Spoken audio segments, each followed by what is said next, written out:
안녕하십니까. 황태순 TV의 황태순 김현동입니다. 네, 오늘 2020년 2월 10일 월요일입니다. 오늘은 좀 문재인 대통령에 대해서 조금 심층적으로 분석을 좀 해보겠습니다. 인물연구죠. 저희가 얼마 전에 한번 다뤄드렸습니다만 문재인 대통령과 함께 일했던 또 보면 옆에서 보좌했던 그런 공무원들이죠. 흔히 늘공이란 사람들, 공무원들이 이제 퇴직 공무원, 정치판에서 올린 분들이 아니고. 예, 그러니까 조금 다른 시각으로 문재인 대통령을 봐왔던 사람들의 공통적 의견은 대통령 되기 전에 문재인 대통령, 문재인 비서실장은 한마디로 냉혈하고 어른 같은 사람이다.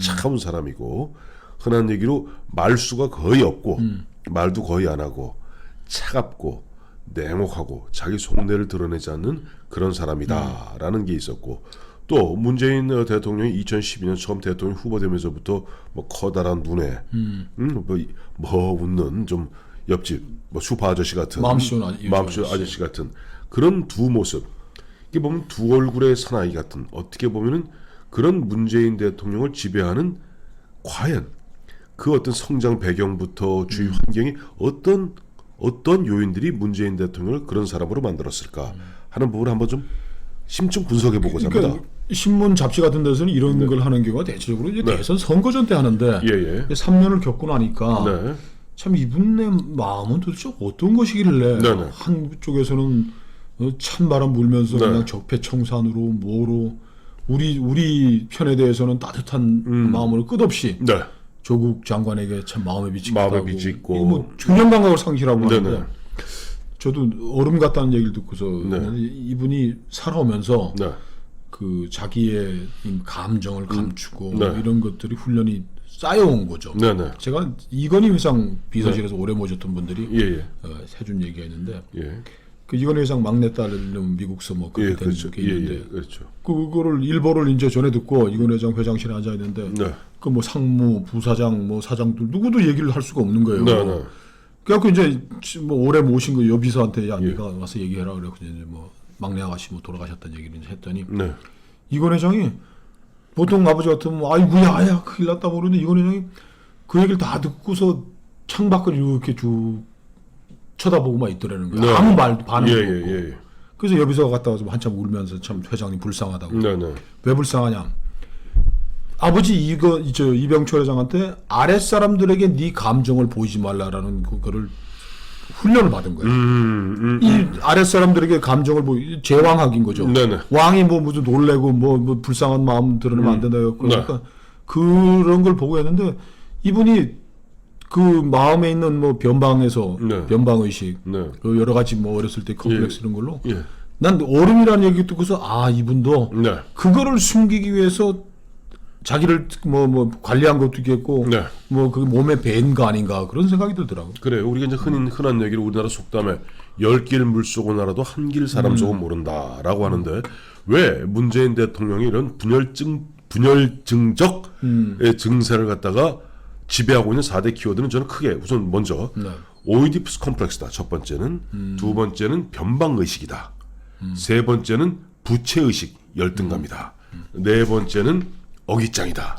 그러니까 뭐 연구를 너무 많이 하셔서 제가 깜짝 놀랐는데 뭐 이렇게 또 문재인 대통령에 대해서 연구를 많이 이게 문재인 대통령 인간 문재인에 대해서 사실 문재인 대통령에 대해서 제가 처음에 호감을 갖기 시작한 건 사실 2009년 5월 23일입니다.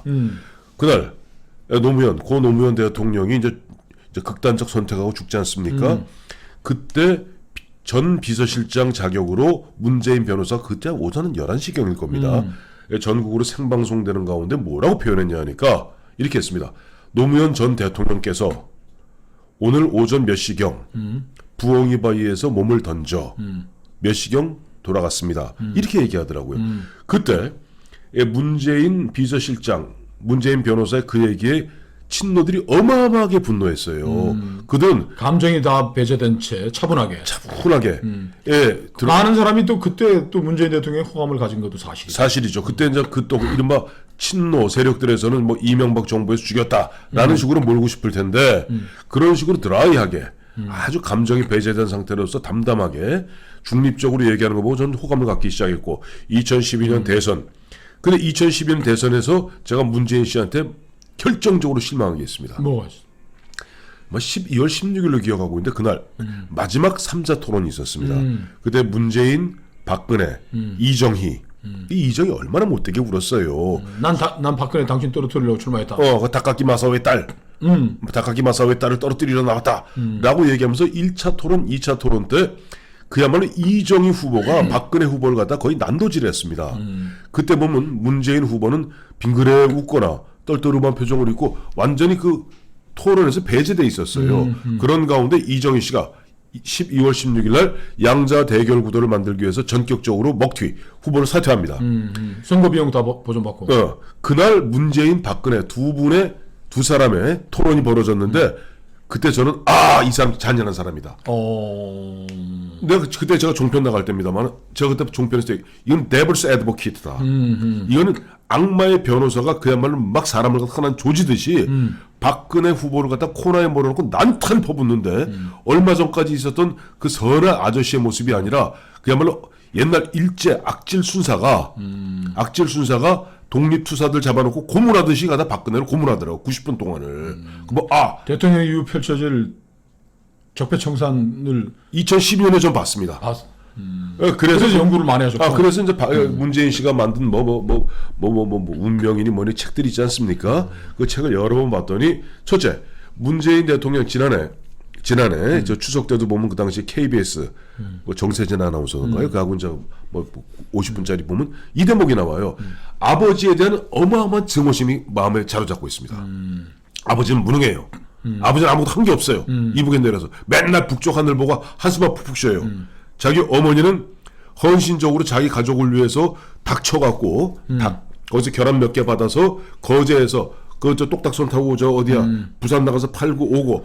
그러니까 어머니에 대한 무한한 어머니는 무한히 사랑하고 어머니에 대해서는 무한히 하면서도 아버지를 증오하는 거예요. 이게 오이디포 컴플렉스입니다. 그게 이제 저 프로이드적으로 하면 이제 아버지에 대한 굳건한 심상이 없는 거죠. 예. 아버지가 없는 거나 마찬가지입니다. 근데 저는 거기에서는 오히려 왜 그 아버지는 대한민국이라는 체제에 적응을 하지 않고 북쪽 하늘만 바라봤을까라는 점에서 저는 좀 관심 있게 봤어요. 사실.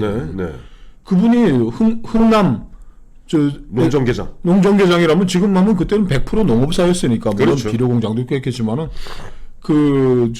시에 그야말로 넘버 2쯤 되는 사람이고 그때 이북에서 내려오셨던 분들 우리 황 대표 아버님 같은 분들 다 와서 국군에도 들어가고 우리 아버지 바로 와서 바로 간부부생으로 들어가셨죠. 그 좌익들이 맨날 공격하듯이 일제시대 때 그런 공직에 있었던 사람들은 이 대한민국에서 경험을 사가지고 다들 공직에 갈 수도 있었던 길이 열려 있었는데 이 아버지는 왜 대한민국을 저주하면서 대한민국에 정착하지 않고 이분은 혹시 꼭 어떻게 남반부가 통일이 되면은 북으로 돌아가야겠다는 생각으로 평생을 살았던 게 아닌가 했는데 황 대표가 얘기하는 대로 아버지에 대한 심상이 없죠. 아버지는 없는 거죠. 없는 거예요. 오이디퍼스 컴플렉스 때문에 문재인 대통령이 보이는 증상 중에 하나가 바로 마마보이적 증상이죠. 페미니스트입니다. 이게 어머니, 아내, 딸, 그 다음에 여자들에 대한 무한한 배려. 그래서 바로 그것 때문에 20대 남성들이 완전히 삐진 거 아니에요 지금. 남성 유권자층들이. 웨디푸스 컴플렉스가 또 페미니즘으로 이어진다면 여자분들이 화를 내시겠지만. 아니 문제는 경우입니다. 문제는 경우고. 그런데 한 가지만 더 궁금한 게 있어요. 그 오이디푸스 컴플렉스에 빠져 있으면서 페미니즘적인 증상을 보이는 우리 문재인 대통령께서는 왜 박근혜 전 대통령한테는 그렇게 가혹합니까?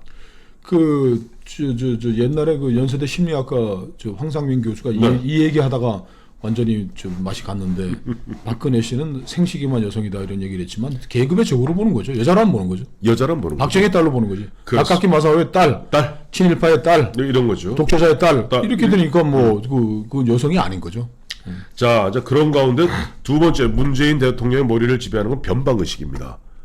진짜 변방이죠. 이 사람은 변방 의식이라보다 변방에서 살았기 때문에 저는 그 운명이라는 책에 보면서 이 양반이 민주화 투쟁의 본류는 부산이다. 부마 항쟁을 시작해서 5.17 때 서울에서는 저기 심재철이가 해서 서울역에서 회군을 했지만은 우리 부산은 끝까지 싸웠다고 그렇게 얘기하는데 그래서 내가 주류라고 했지만 그 양반이 언제 문동권의 주류라고 얘기할 수가 유신 시절에 유신헌법 봐가지고서 고시해가지고 부산에서 변호사만 한 사람이 무슨 민주화운동의 주류야. 그리고 또 어떤 예. 면에서는 네. 변방의 열등감을 네. 내가 주류다라고 주장하게 된 계기가 되는 바로 거죠. 그겁니다. 이 양반이 보면은 2002년 이제 노무현 대통령 당선되면서 제일 먼저 불러올린 게 부산에 문재인과 이호철입니다. 그렇죠. 예, 이호철 불러왔을 때 그 유명한 얘기 있습니다. 이호철하고 문재인이 올라와서 특히 이호철 같은 경우는 문재인 좀 덜하죠. 경희대를 나왔으니까 이호철은 부산대학을 나왔잖아요. 서울을 처음 와봐갖고 도대체 그 청와대 옆에 이제 그 보면 대통령 당선인들 그 있는 데 있지 않습니까? 금융연수원하고 가는데 어떻게 가는지를 몰랐다는 것이 또 유명한 이야기인데 아무래도 보면 예를 들어 이런 거예요. 예, 문재인 대통령은 이 PK 지역의 가장 명문 고등학교 경남고등학교입니다. 경남고등학교 나와서 어쨌든 본인은 보면 그 당시로 봐서는 명문대를 못 가고 경희대를 갔던 거예요.